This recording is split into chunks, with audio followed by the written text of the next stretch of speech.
जंगल के पास एक गांव था। उस जंगल से अक्सर डरावनी डरावनी आवाजें आया करती थी। अंधेरा होने के बाद जंगल के रास्ते कोई भी नहीं गुजरता था। रात भर लोग डर के मारे सो नहीं पाते थे। अजी देखो ना, वो आवाजें आज फिर आ रही हैं। पता नहीं जंगल में ऐसा कौन है जो इतनी भयानक आवाजें निकालता है। अब तो रात में सोना भी मुश्किल हो गया है। पता नहीं रीमा, अरे डर तो मुझे भी लग रहा है, लेकिन क्या कर सकते हैं। बस भगवान से प्रार्थना करो कि वो जो भी चीज है कभी जंगल से बाहर ना आए। और हो भी सकता है कि कोई जंगली जानवर हो। तुम डरो नहीं, मैंने दरवाजे और खिड़कियां अच्छे से बंद कर दी है। चलो अब सो जाओ। अजी मैं इतने डर के माहौल में नहीं सो सकती जी। ये कोई जानवर नहीं है। कोई जानवर इतनी भयानक आवाजें कैसे निकाल सकता है जी।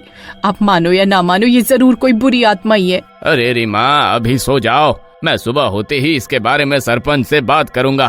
फिर वो दोनों सोने की बहुत कोशिश करते हैं, लेकिन उन डरावनी आवाजों की वजह से रात भर सो नहीं पाते। उन्हें यही डर सताता है कि कहीं वो बुरी आत्मा उनके घर ना जाए। फिर अगले दिन सुबह होने पर सब गांव वाले इकट्ठा होते हैं। सरपंच जी, अरे अब तो वो डरावनी आवाजें बढ़ती ही जा रही है। हमें इसका कुछ ना कुछ करना होगा। पहले से आवाजें और तेज हो गई है। लगता है जैसे वो बुरी आत्मा गांव के और नजदीक आती जा रही हैं। अरे हमने जल्दी ही कुछ नहीं किया तो कोई अनहोनी हो सकती है। बात ठीक है हरिया, लेकिन आज तक जंगल में किसी ने बुरी आत्मा का साया नहीं देखा है। मुझे लगता है कोई आदमखोर भेड़िया या तेंदुआ हो सकता है। अरे सरपंच जी, ये कोई जानवर नहीं है, ये जरूर कोई चुड़ैल है। अरे सरपंच जी, मेरे पास एक तरकीब है। क्यों ना हम रात में जंगल के अंदर गोला बारूद फेंके। अगर कोई जंगली जानवर हुआ तो वह बम की आवाज से दूर भाग जाएगा। जब खेतों में हाथी आते हैं तब ये तरकीब बहुत काम करती है। जानवर बम पटाखों की आवाज से बहुत डरते हैं। तुम सही कहते हो। ठीक है हरिया, तुम कुछ गांव वालों को अपने साथ ले जाओ और आज रात जंगल जाकर वहां बम पटाखे फोड़ो। क्या पता इस समस्या का समाधान हो जाए। फिर रात होने पर हरिया एक थैले में बहुत सारे पटाखे भर लेता है और गांव वालों के साथ जंगल की ओर चल देता है। अरे हरिया भाई, अगर कोई जंगली जानवर हुआ तक तो ठीक है, वो इन पटाखों की आवाज से दूर भाग जाएगा। लेकिन अगर गांव वालों की अफवाह सही निकली और ये कोई बुरी आत्मा हुई तो हम सबकी शामत आनी तय है। कालू भाई, अरे डराओ नहीं। वैसे भी इतनी रात गए, पहली बार कोई जंगल में आया है। चलो आगे चलते हैं, वहीं से वो डरावनी आवाजें आती है। फिर वो लोग जैसे ही थोड़ा आगे की ओर जाते हैं तभी वो डरावनी आवाजें आने लगती हैं। सब गांव वाले डर जाते हैं। अरे मम्मी, अरे ये किसी जानवर की आवाज नहीं है भाई। अरे भला कोई जानवर इतनी भयानक आवाज कैसे निकाल सकता है।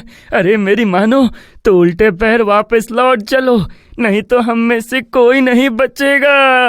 अबे चुप कर डरपोक, इतनी दूर वापस जाने के लिए थोड़ी आए हैं। तो घबरा नहीं, हमारे पास बहुत सारे बम पटाखे हैं। फिर वो लोग जल्दी से पटाखे निकालते हैं और उन्हें जलाकर जंगल में फेंकना शुरू कर देते हैं। पूरा जंगल पटाखों की तेज आवाज से गूंज उठता है।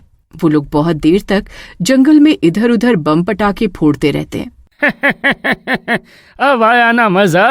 अरे देखो कालू भाई, अब कोई भी आवाज नहीं आ रही है। लगता है वो जानवर पटाखों की आवाज सुनकर भाग गया है।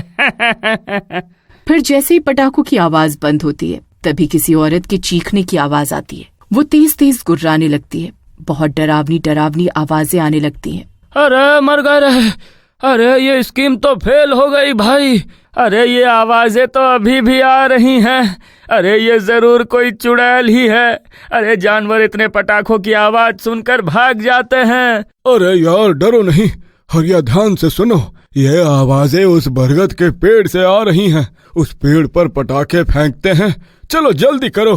फिर वो लोग उस बरगद के पेड़ के ऊपर बम पटाखे फेंकने लगते हैं और पेड़ में आग लग जाती है। तभी वो चुड़ैल जोर जोर से चीखने लगती है और मजबूरन पेड़ से नीचे आकर उनके सामने खड़ी हो जाती है।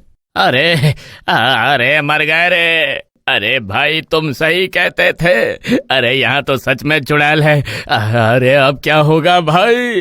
तभी वो चुड़ैल जोर जोर से गुर्राने लगती है। उस चुड़ैल की आवाजें गांव तक सुनाई देती हैं। हे भगवान, कहीं हमने उन्हें जंगल में भेजकर कोई गलती तो नहीं। वहीं दूसरी तरफ वो चुड़ैल उन गांव वालों की तरफ देखकर गुर्राने लगती है। उसे देखकर उन गांव वालों की डर के मारे हालत खराब हो जाती है और वो इधर उधर भागने लगते हैं। फिर वो लोग बम पटाखे छोड़कर वहां से भाग जाते हैं और भागते भागते गांव पहुंच जाते हैं। अरे गाँव वालों, अरे हमें बचा लो, अरे अब वो चुड़ैल हमें नहीं छोड़ने वाली। अरे सरपंच जी, अरे जल्दी यहाँ से भागो, वो चुड़ैल हमारे पीछे ही आ रही है। फिर सब गांव वाले अपने अपने घरों में घुस जाते हैं और खिड़की दरवाजे बंद कर लेते हैं। अरे आज तो बाल बाल बच गए।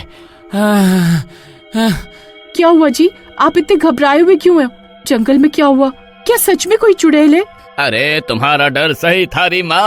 अरे वहाँ कोई जानवर नहीं है, वहाँ जंगल में एक बुरी आत्मा है। वही रात होने पर डरावनी डरावनी आवाजें निकाल रही है। फिर उस चुड़ैल की नजर उन पटाखों पर पड़ती है। इंसानों, तुम्हारी इतनी हिम्मत, मेरे घर में आकर मुझ पर बम पटाखे छोड़ते हो। अब मैं तुम्हें नहीं छोड़ूंगी, मरने के लिए तैयार हो जाओ। फिर चुड़ैल पटाखों का थैला उठा लेती है और गांव की तरफ चल देती है और कुछ ही देर में गांव पहुंच जाती है। आप सही कह रहे थे जी, ये चुड़ैल तो गांव में आ गई, अब क्या करे? तभी वो चुड़ैल एक गांव वाले के घर पहुंचकर उसका दरवाजा पीटने लगती है। खोल खोल दरवाजा खोल। अरे अरे यार, चुड़ैल कहाँ से आ गई? अरे अब क्या करूं? अरे नास मिट्टी मेरे घर क्यों आई है? अरे बम पटाखे तो हरिया और कालू ने फोड़े थे। अरे मैंने क्या बिगाड़ा है? अरे मर गए रे। अरे फिर जब वो गांव वाला दरवाजा नहीं खोलता तो वो चुड़ैल पटाखे जलाकर खिड़की से उसके घर के अंदर फेंकने लगती है। अरे कमबख्त चुड़ैल, अरे ये क्या कर रही है? अरे पागल हो गई है क्या? अरे मुझे मारना चाहती है क्या? आई मम्मी आई। फिर वो गांव वाला पटाखों से बचने के लिए घर में इधर उधर भागने लगता है, लेकिन उन पटाखों की वजह से उसके घर में आग लग जाती है। फिर जैसे ही वो दरवाजा खोलकर बाहर आता है, चुड़ैल उसे पकड़ लेती है। मुझसे बचकर कहाँ भागेगा तू? तभी चुड़ैल उसकी गर्दन पकड़कर उसे हवा में उठा देती है। डर के मारे गांव वाला बेहोश होकर नीचे गिर जाता है। फिर चुड़ैल उसे छोड़कर आगे बढ़ जाती है। तभी वो हरिया के घर के बाहर पहुंच जाती है और उसका दरवाजा खोलने की कोशिश करती है। अजीब अजीब, चुड़ैल तो हमारे घर आ गई, कुछ कीजिए ना। फिर चुड़ैल दरवाजा तो नहीं तोड़ पाती, लेकिन पटाखे जलाकर खिड़की से अंदर फेंकने लगती है। हरिया और उसकी पत्नी पटाखों से बचने के लिए घर में इधर उधर भागने लगते हैं। अजीत से रोको, वरना ये हमारा घर जलाकर राख कर देगी। तभी उनके घर में भी आग लग जाती है। अरे रीमा, अरे जल्दी यहाँ से निकलो, नहीं तो हम सब इस घर के साथ ही जलकर राख हो जाएंगे। फिर मजबूरन उन दोनों को घर से बाहर आना पड़ता है। तभी वो चुड़ैल उनके सामने आकर खड़ी हो जाती है। तू वही है जिसने मेरा घर बूम पटाखों से जला दिया था। तभी चुड़ैल हरिया की गर्दन पकड़ लेती है। अरे मर गया रे। अरे नास मिट्टी चुड़ैल, मुझे छोड़ दे। तभी शोर शराबा सुनकर सब गांव वाले अपने अपने घरों से बाहर आ जाते हैं और सरपंच के घर के बाहर इकट्ठा हो जाते हैं। अरे सरपंच जी, हमें जल्दी ही कुछ करना होगा, नहीं तो ये चुड़ैल पूरे गांव को जलाकर राख कर देगी। हमसे बहुत बड़ी गलती हो गई है। हमें उस चुड़ैल के घर पर पटाखे बम नहीं फोड़ने चाहिए थे। हम इस चुड़ैल का मुकाबला नहीं कर सकते। बस एक ही तरीका है, हमें किसी तरह इस चुड़ैल को शांत करना होगा। फिर गांव वाले बहुत सारे दीपक जलाते हैं और उन्हें एक थाली में रखकर जंगल की ओर जाते हैं और उस बरगद के पेड़ के पास पहुंचकर सारे दीपक वहां पेड़ के नीचे रख देते हैं और उस चुड़ैल की शांति की प्रार्थना करने लगते हैं। तभी वो चुड़ैल हरिया को छोड़ देती है और वहां से गायब हो जाती है और उस बरगद के पेड़ के पास पहुंच जाती है। ये सब देखकर चुड़ैल का गुस्सा शांत हो जाता है। पहली बार किसी ने मेरे लिए प्रार्थना की है। मैं किसी को नुकसान नहीं पहुंचाना चाहती थी, लेकिन गांव वालों ने मेरा घर जलाया, इसीलिए मुझे मजबूरन गांव में आना पड़ा। तभी हरिया और रीमा भी वहां पहुंच जाते हैं। चुड़ैल को शांति से खड़ा देख उन्हें हिम्मत मिलती है। चुड़ैल जी, मुझे माफ कर दो, मैंने ही इस पेड़ पर बम पटाखे फेंकने को बोला था। मुझे माफ कर दो। फिर चुड़ैल गांव वालों को माफ कर देती है